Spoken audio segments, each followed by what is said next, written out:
İndi isə də ətraflı işğaldan azad olunan ərazilərə böyük qayıdış davam edir. Bugün Xankəndi şəhərinin Kərkicahan qəsəbəsində ilk köç karvanı yola salınıb. Artıq doğma yurda yola salınan köç karvanı qəsəbəyə çatıb.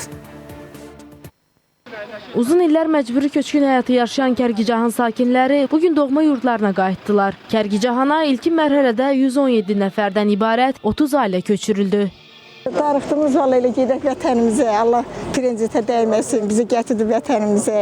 Vallahi şəhidlərimizə də rəhmət eləsin. Yeni mənzillərin açarlarını sakinlərə təqdim edən Ağdərə və Xocalı rayonlarında prezidentin xüsusi nümayəndəsi Elçin Yusubov bildirib ki, uzun illərdən sonra Kərkicahana qayıdış təkcə köç deyil, yarımçıq qalan həyatın davamı, 34 illik köçkünlüyün sonu, yeni mərhələnin başlanğıcıdır. Sonra sakinlərə yeni mənzillərin açarları təqdim olundu. Biz bu günləri öz doğma yurdumuza, Xankəndinə, Kərkicahana qaydırıq. Allah prezidentimizə can sağlığı versin. Xoşbəxtəm. Yəni 35 il keçir. O sözləri ifadə eləyə bilmirəm. Yəni ki, çox sevinirəm ki, qayıtmışıq.